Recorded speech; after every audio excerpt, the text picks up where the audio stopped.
Mars est sans doute l'une des planètes les plus populaires du système solaire, apparaissant sans cesse dans les œuvres de la culture populaire.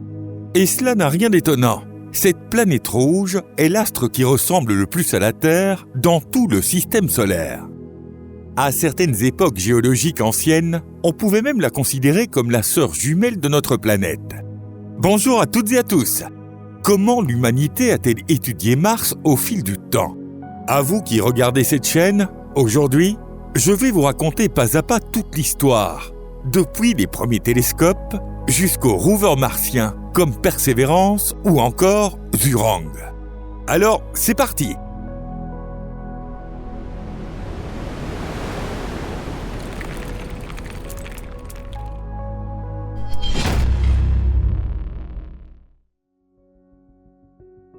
Le mystère de la planète rouge. Cette planète rouge et scintillante a toujours fasciné l'humanité.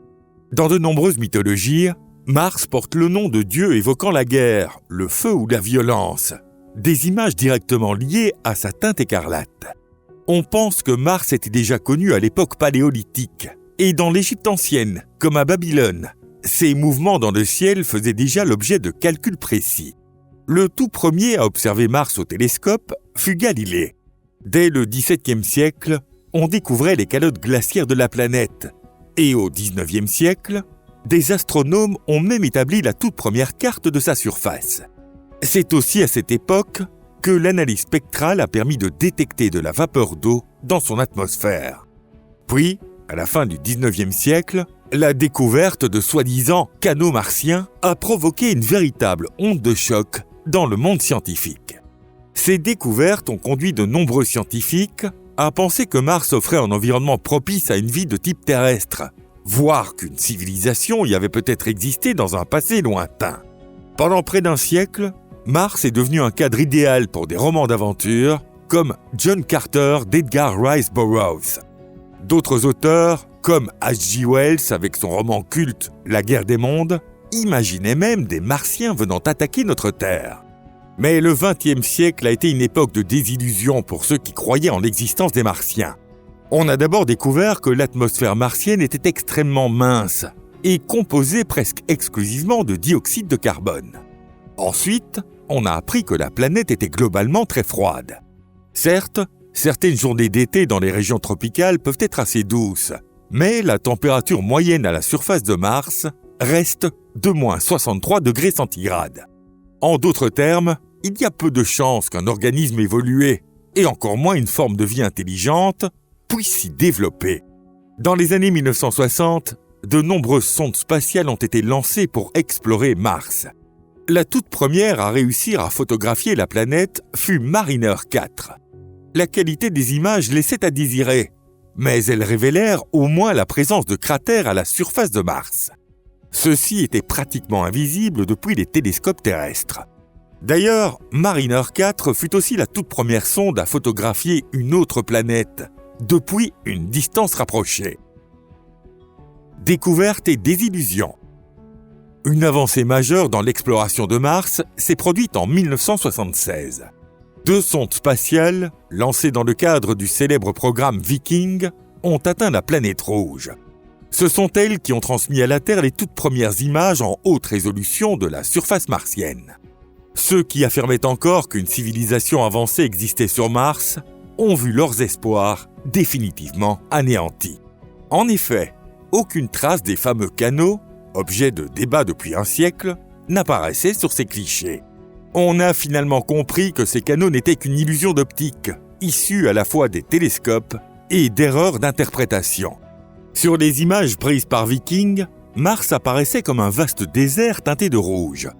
Aucune trace de vie n'y était visible, mais on y distinguait des crevasses et des dépressions, rappelant des lits de rivières asséchées. En réalité, certains scientifiques affirmaient déjà à l'époque que Mars avait autrefois un tout autre visage, avec une atmosphère, des rivières et même des océans, à l'image de la Terre. Aujourd'hui, cette théorie est pleinement reconnue et considérée comme le consensus dominant dans le monde scientifique. De nombreuses autres sondes ont ensuite été envoyées sur Mars.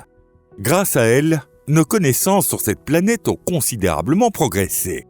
Certains scientifiques affirment même que nous connaissons mieux la surface de Mars que les fonds marins de la Terre. On sait qu'il existe sur Mars non seulement des calottes polaires, mais aussi de la glace souterraine, avec la possibilité de véritables lacs souterrains. Il est donc tout à fait envisageable que des zones aquatiques cachées dans ces environnements extrêmes abritent encore une forme de biosphère. Bien sûr, tout cela reste hypothétique, si tant est qu'il n'y ait jamais eu de la vie sur Mars. En observant les images prises par les sondes, on remarque une différence frappante entre les deux hémisphères martiens. L'hémisphère nord est relativement plat, presque entièrement constitué de plaines, tandis que l'hémisphère sud est montagneux et criblé de cratères. De nombreuses hypothèses ont été formulées pour expliquer cette asymétrie. Selon l'une d'elles, l'immense région appelée Vasistas Borealis, qui occupe la majeure partie de l'hémisphère nord, serait en réalité un gigantesque cratère d'impact. Si cette théorie est exacte, il s'agirait alors du plus grand cratère du système solaire. Ce phénomène pourrait aussi fournir une explication à la disparition de la majeure partie de l'atmosphère et de l'hydrosphère martienne. En d'autres termes, un astre aurait frappé Mars avec une telle violence que l'atmosphère en aurait été littéralement arrachée. Nouvelle découverte et nouveau mystère. Actuellement, 3 rovers sont à la surface de Mars. Les actifs Curiosity et Perseverance et le chinois Zhurong, silencieux depuis 2022. Parmi les rovers actuellement en service sur Mars, c'est Curiosity qui a le plus d'ancienneté. Les données qu'il a recueillies sont si nombreuses qu'elles mériteraient d'être traitées à part, dans une autre vidéo que nous avons déjà publiée. C'est pourquoi, ici, nous allons simplement en rappeler les points essentiels. Curiosity fut le tout premier rover à forer directement dans le sol martien. Grâce à cela, il a permis d'obtenir des informations précieuses sur la composition du sol de Mars. Il a aussi exploré les lits d'anciennes zones aquatiques asséchées et observé des émissions intermittentes de méthane dans l'atmosphère martienne. Il pourrait s'agir là d'un signe potentiel de vie. Perseverance, lui, se consacre principalement à la recherche de vie, ou tout du moins de traces biologiques anciennes. Ce rover a réussi à collecter un grand nombre d'échantillons rocheux très variés. Ces échantillons devraient nous permettre d'en apprendre énormément sur la géologie martienne. De plus, grâce à l'hélicoptère Ingenuity embarqué à bord de Perseverance, l'humanité a réalisé le tout premier vol motorisé dans l'atmosphère d'une autre planète à distance. Bien sûr, cela nous a aussi permis de capturer de superbes images aériennes de la surface martienne. Quant au rover chinois Zhurong, il est en sommeil depuis l'hiver martien de 2022 et n'a plus donné signe de vie. Cette mission nous a surtout permis d'étudier le champ magnétique de la planète. Il s'avère que le champ magnétique martien est extrêmement faible. Apparemment, Mars ne possède pas de noyau externe liquide, ce qui empêche la génération de courant électrique et donc d'un champ magnétique puissant. Cela dit, un champ magnétique existe bel et bien. Il est même probable qu'il ait été bien plus fort par le passé, ce qui aurait permis à Mars de retenir son atmosphère plus efficacement.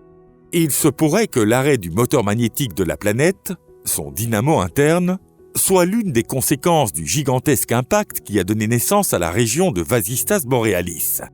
En plus des rovers présents au sol, 7 satellites artificiels gravitent actuellement en orbite autour de Mars. Grâce à eux, nous avons pu en apprendre énormément sur la structure de la planète, les effets du vent solaire et la composition de son atmosphère. Les rovers nous fournissent bien sûr des images détaillées, des données précieuses, mais les satellites ont aussi leurs propres avantages. Ils permettent notamment d'observer Mars depuis une altitude bien plus élevée. Évidemment, de nombreux mystères entourant Mars restent encore irrésolus. Nous ne savons toujours pas pourquoi la planète a perdu son atmosphère, son eau de surface et son champ magnétique. L'hypothèse d'un impact avec un corps céleste massif n'est qu'une théorie parmi d'autres. Il est aussi possible que Mars soit simplement trop petite, avec une gravité trop faible. Ce manque de gravité aurait pu empêcher la rétention d'une atmosphère dense et la génération d'un champ magnétique. Pourtant, il existe des corps célestes comme Titan, un satellite de Saturne, qui sont encore plus petits que Mars, ne possèdent aucun champ magnétique, mais conservent malgré tout une atmosphère. Voilà, c'est la fin de notre vidéo du jour. Merci à toutes et à tous de l'avoir regardée jusqu'au bout. Nous espérons sincèrement qu'elle vous a plu. Le plus grand mystère de Mars reste bien sûr cette question. La vie y a-t-elle existé? Ou y existe-t-elle encore aujourd'hui? Depuis longtemps, nous avons laissé derrière nous les fantasmes naïfs du gentil petit martien ou du monstre cruel venu de l'espace. Mais se pourrait-il qu'au fond de l'un de ces lacs souterrains, il subsiste au moins des bactéries? Ce genre de questions trouvera sans doute réponse dans les années à venir. Alors continuez à suivre notre chaîne, car l'aventure ne fait que commencer. Grâce à nous, vous ne manquerez plus aucune info fascinante sur notre mystérieux voisin planétaire, Mars. Sur ce, il est temps de se dire au revoir. À très bientôt, et d'ici là, portez-vous bien.